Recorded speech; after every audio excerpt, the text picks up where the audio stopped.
Alhamdulillah kita sudah ketemu dengan perwakilan BPOM. Kita dijumpai oleh pihak Humas dan pihak bidang hukum dan advokasi BPOM RI. Mereka timnya cukup lengkap dan ramai tadi. Dan semua pertanyaan-pertanyaan kita tadi sudah cukup jelas. Yang kita pertanyakan adalah pokoknya terkait dengan rilis 11 Oktober 2024 tentang pemberitaan mafia skincare, yang mana setelah beberapa hari rilis tersebut di take down, diturunkan, dan kemudian kita pertanyakan terkait dengan rilis 11 Oktober 2024 yang di take down oleh BPOM. Dan kemudian ya kita dengar sama-sama tadi, teman-teman juga mendengar bahwa pihak BPOM dalam hal ini pihak Humas maupun bidang hukum dan advokasinya tidak mampu memberikan jawaban terkait dengan pertanyaan tersebut, gitu loh. Justru mereka mengatakan, ini clear mereka sampaikan bahwa dinaikkan atau diturunkannya sebuah rilis dari BPOM itu perintah dari deputi atau pimpinan. Itu bahasa dari mereka tuh. Teman-teman juga tadi udah dengar semuanya. Oleh karena itu, take down atau penurunan rilis 11 Oktober 2024 artinya perintah pimpinan. Tadi kita pertanyakan lagi. Ya. Jadi saya lanjutkan lagi ya. Pertanyaan-pertanyaan kita tadi, kenapa diturunkan? Kemudian mereka tidak bisa menjawab karena itu perintah pimpinan, dan kami tidak berani untuk melakukan klarifikasi karena kami tidak mendapatkan informasi kenapa diturunkan, apa alasannya, dan lain sebagainya. Tapi yang jelas faktanya ada temuan pelanggaran terhadap mafia skincare. Tapi tadi kita tantang untuk mereka membuka siapa mafia skincare-nya.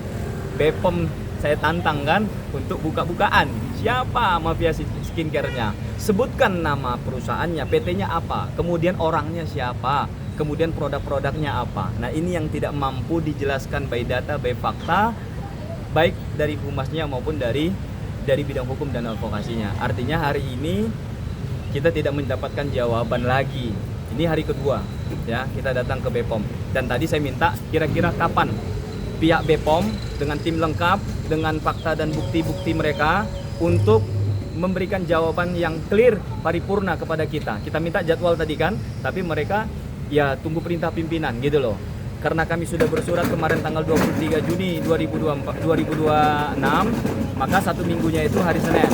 Ya, Senin kalau misalnya mereka tidak ada jawaban juga kapan untuk menjumpai kita dan surat kita belum dibalas, maka Senin depan kita akan memasukkan surat yang kedua. Ya kan? Kalau nggak berani juga berarti ada something wrong.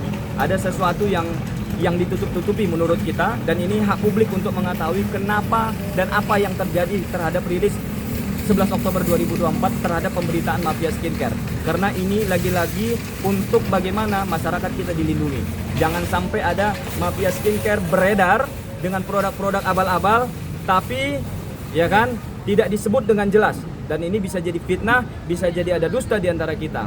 Oleh karena itu kami meminta kerjasama yang baik, yang gentle, BPOM untuk memberikan tanggapan dan klarifikasi yang resmi sehingga ini bisa kita sampaikan informasinya kepada publik. Kalau tidak, seperti yang saya sebutkan di dalam tadi, kalau masih ditutupi berarti tanda kutipnya ada dugaan. Nah, dugaan ini kalau misalnya memang tidak dijawab juga, maka kita akan laporkan ke KPK Republik Indonesia terkait dengan mafia skincare dengan dugaan BPOM tadi. Mungkin Bang jangan Bang bisa tahu dibilang sedikit kecewa Bang ya dengan ya kan sangat kecewa tadi kan nggak ada yang bisa jawab pertanyaan kita. Sangat kecewa lah. Harusnya kan kita kan nggak langsung jumpa sama Humas sama bidang hukum dan advokasi. Kita udah jelaskan masalahnya ini, buktinya ini. Harusnya kan kita minta apa? Kita minta yang menjumpai kita adalah pihak yang berkompeten. Tapi yang menjumpai kita lagi-lagi yang katanya nggak kompeten untuk menjawab itu. Padahal katanya udah kompeten. Tapi begitu masuk pada take down 11 Oktober 2024, wah langsung kayak alergi untuk menjawabnya. Tapi nggak apa-apa, kita berpikir positif saja, berprasangka baik. Mudah-mudahan setelah ini mereka siapkan tim terbaik untuk menjelaskan masalah rilis 11 Oktober 2024. mungkin Mas Mirwan menduga siapa aja sih yang dibalik mafia skincare ini? Kita nggak bisa menduga, karena 11 Oktober itu rilisnya tidak menyebutkan siapa nama perusahaannya, dan itu menjadi big question, pertanyaan publik, siapa mafia skincare-nya? Kan itu yang kita minta itu. Siapa pengusahanya? Namanya sebut, kemudian produknya disebut. Gitu loh. Kita nggak boleh ini jadi asumsi liar, Mas. Menduga-duga nggak boleh, Mas.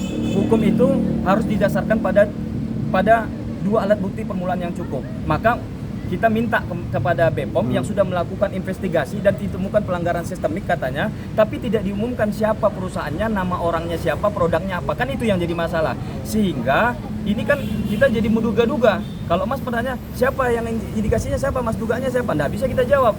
Kalau kita tahu kenapa kita tanya sama BPOM, gitu loh. Jadi yang berhak untuk menjawab ini siapa? BPOM Republik Indonesia. Benar apa benar? Iya kan? Nah, jadi itu Mas. Jawaban dari BPOM sendiri Bang untuk terkait Kedepannya seperti yang saya jelaskan tadi, kita hanya kasih 2 kali kesempatan. Surat pertama tanggal 23 Juni, surat kedua Senin depan. Enggak juga dapat jawaban secara resmi, dapat kami pastikan ini masuk ke KIP dan masuk ke KPK. Udah itu aja. Siapa orangnya, siapa perusahaannya, kami juga bertanya, sama seperti teman-teman bertanya. Bahkan security BPOM kemarin, terus ini siapa Mas? Oh, dia aja bertanya. Loh, kita tanya siapa? Rumput bergoyang. Kan tak mungkin. Ya BPOM yang menjawab itu, karena mereka yang menaikkan, mereka yang menurunkan. Kau yang memulai, kau yang mengakhiri. Itu lagunya.